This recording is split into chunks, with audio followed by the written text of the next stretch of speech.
Hello! Welcome to Artfully Sew, where we get creative with our sewing, quilting, and upcycling projects. My name is Angela, and I love to take old things and make them new. That's what I'm trying to do today, is I have some old things, many old things that I want to renew. And I've been struggling a little bit.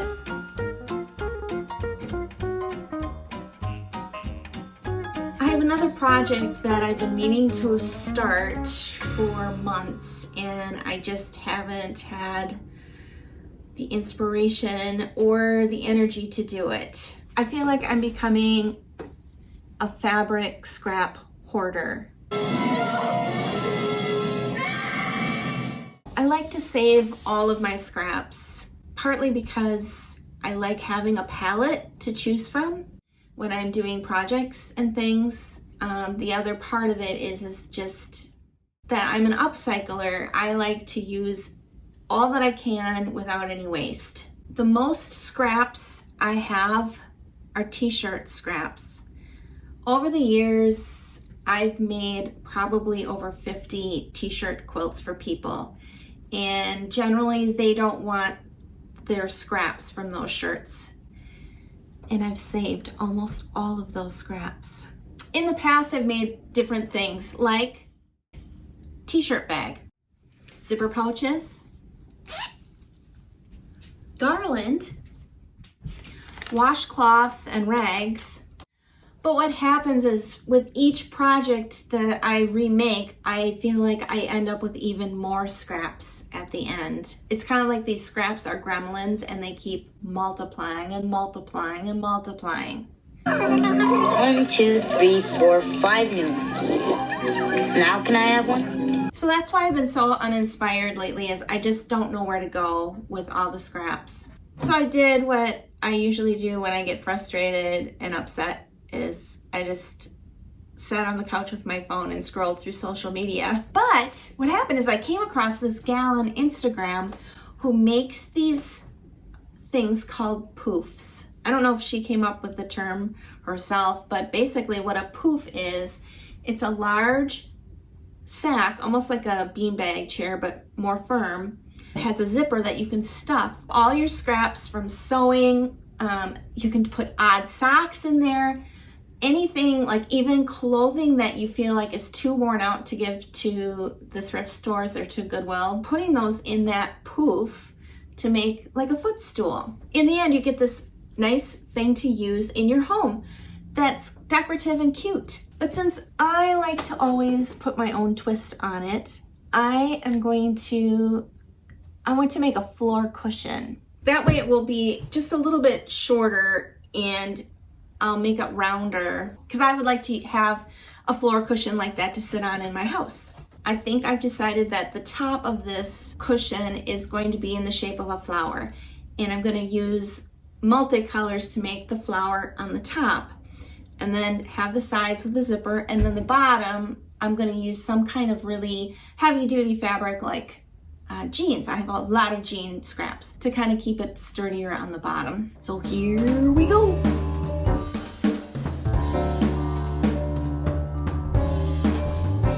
Okay, so I made the top piece already.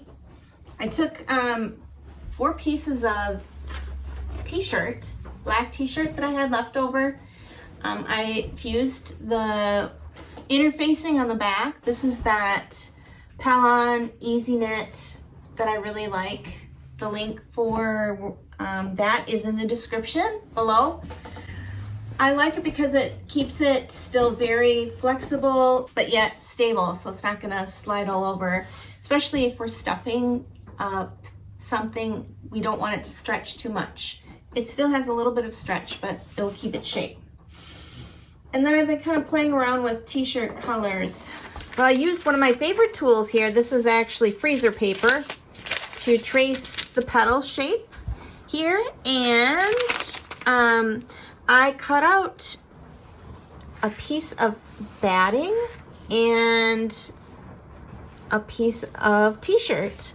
And I'm laying these out like this, seeing how they'll look, but I think that will look nice. And then, like I said, this yellow is going to be in the center.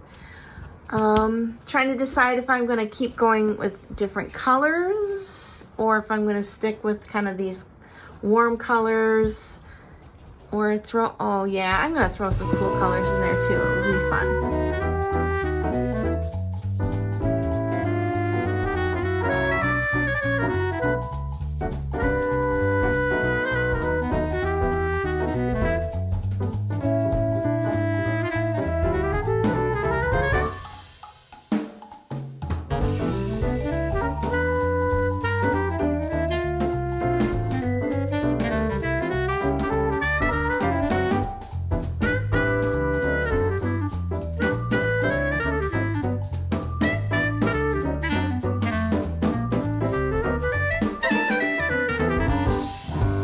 I'm back.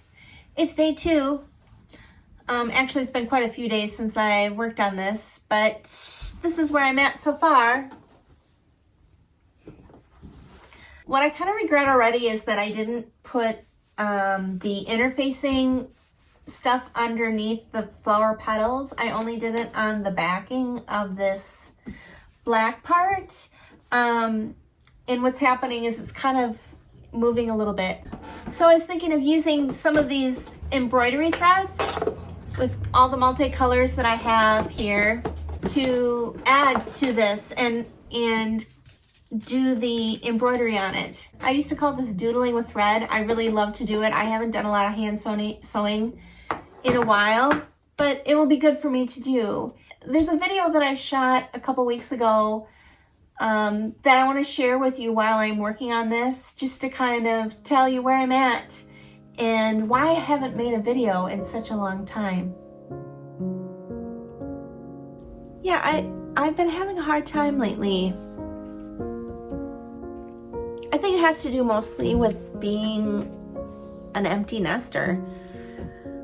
You know, for over 20 years, my job was to be a mom.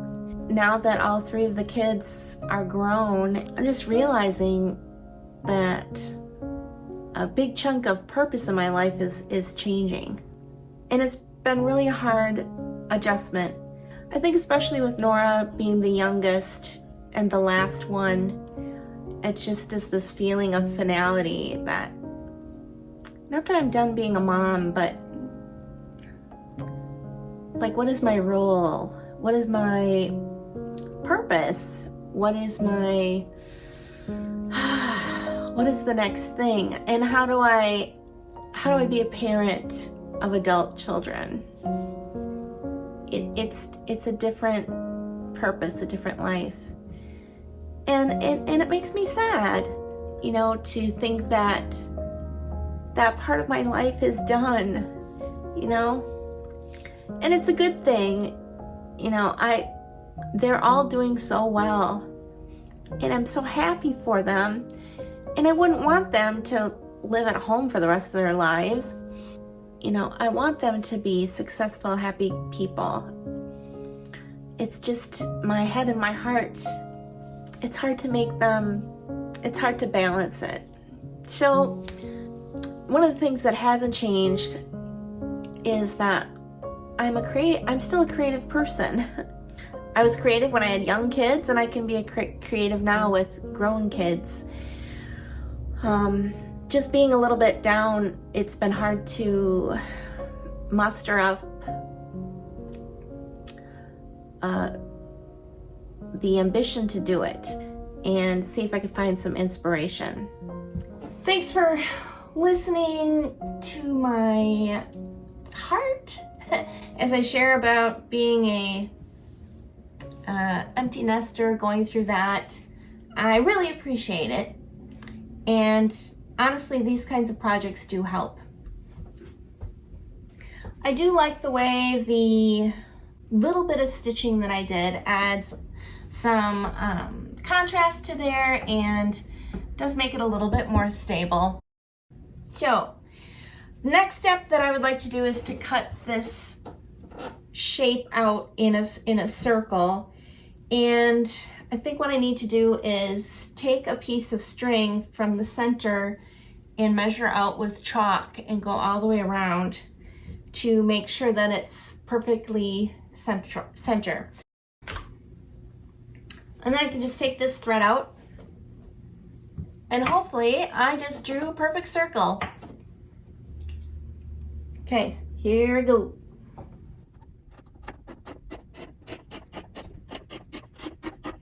I'm cutting about 1/4 inch bigger. I love that sound.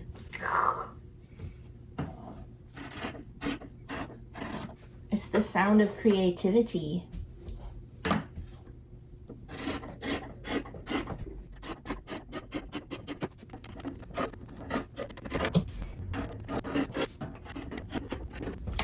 Oh, look at this. This is gonna be so awesome.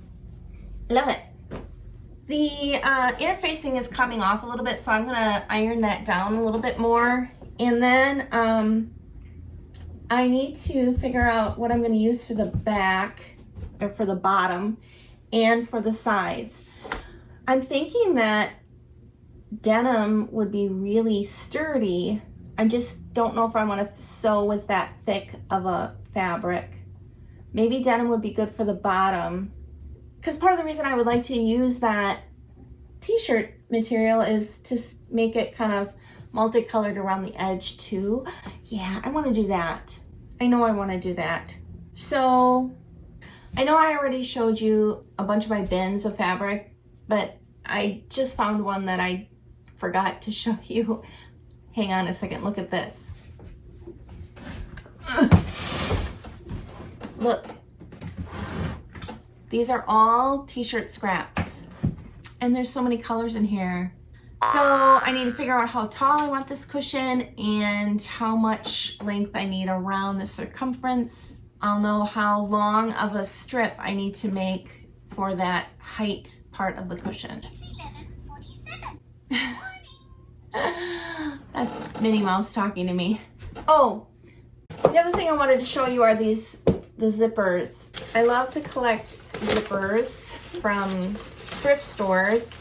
And I think I wanted the cushion to be 8 inches, so I'm gonna need to find the right kind of zipper. I'll just find one that works and use that for my edge. Let's get this show on the road. That's not what I wanna say. All right, now to make the edging.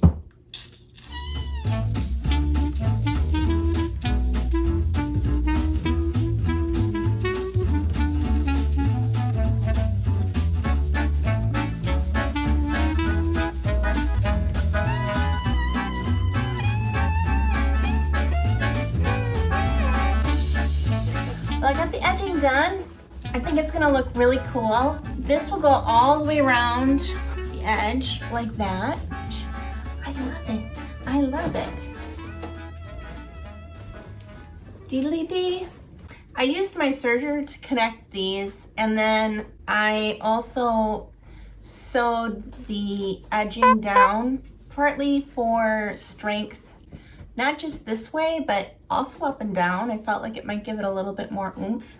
Now I just need to pick out the bottom of this cushion, what that will look like, and try to figure out how I'm gonna sew this with the zipper on it. I ended up doing this. This is 10.5 inches wide. Oh wait, 10 inches. So this is 10 inches high. I just love the way this is. Oh wait, this is how to use up all these old fabrics. Isn't that nice? And then I can stuff the inside with fabrics. But first I think I'm gonna pick out the backing. 2 hours later. I found a nice big piece of this denim-like fabric. It's big enough that I think it will work, and I like that it's really stiff. So I think it will work great for the base, the bottom part of the cushion. So I'm gonna cut that out and start putting this thing together.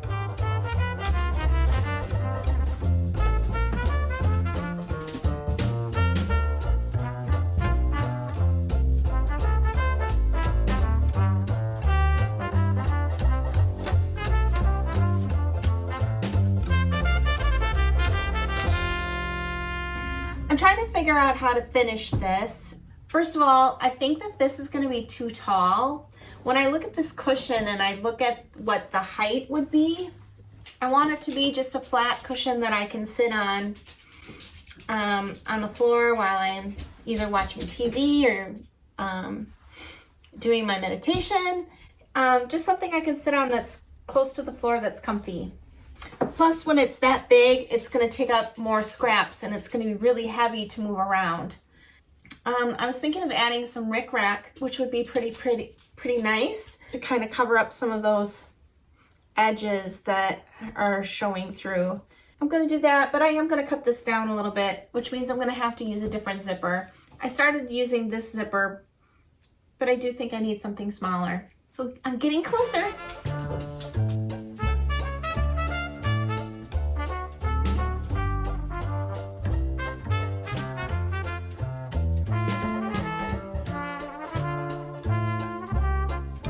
Well, I sewed on the top to the cushion.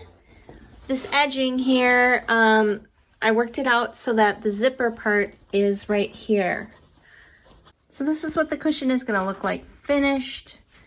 In order to sew it together though, I have to sew it wrong sides together. So I wanna make sure I leave this zipper open like this. Like that. So once I sew this all on here, I can pull it through here and it will be turned the right side through.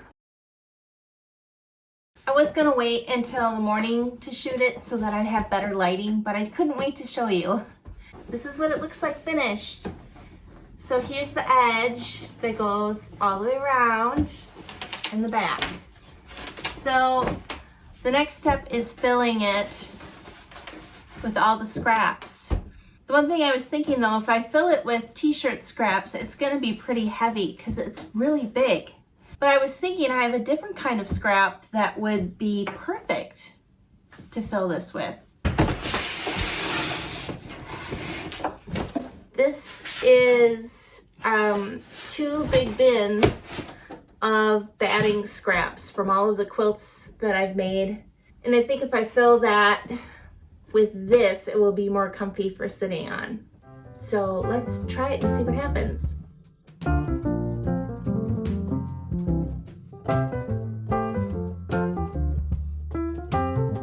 Well, this cushion turned out way better than I expected. It's very comfortable. It's doing what I wanted it to do, and that is to use up a whole bunch of scraps.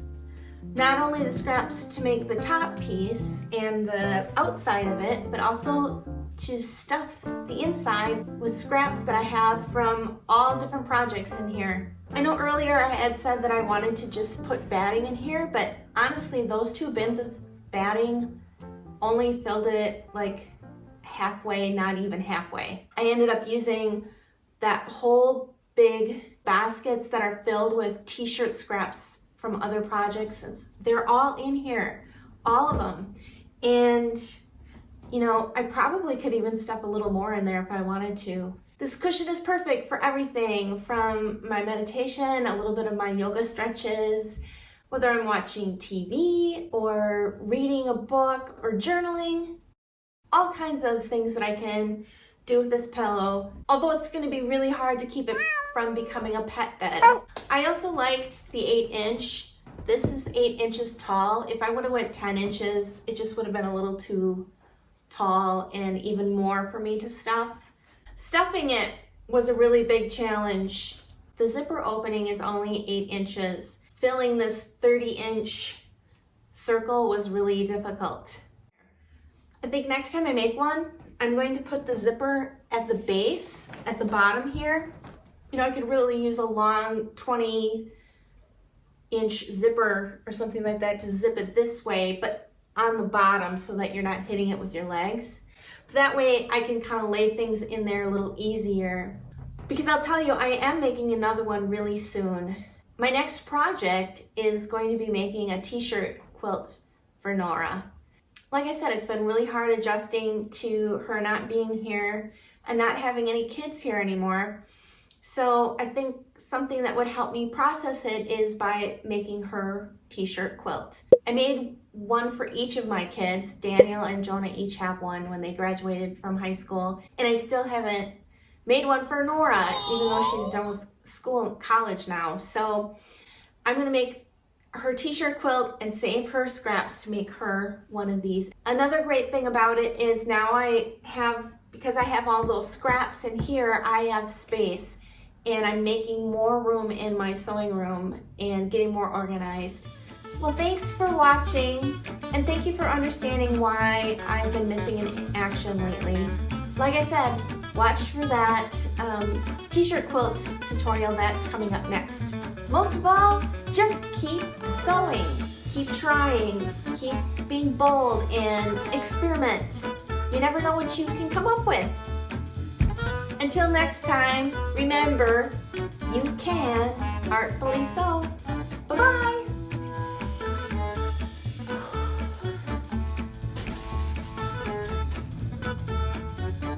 Oh, are you jealous? Come on up. You can come up here too. Come on. Come on. Oh, gosh, that kitty. He just steals the limelight from you lately.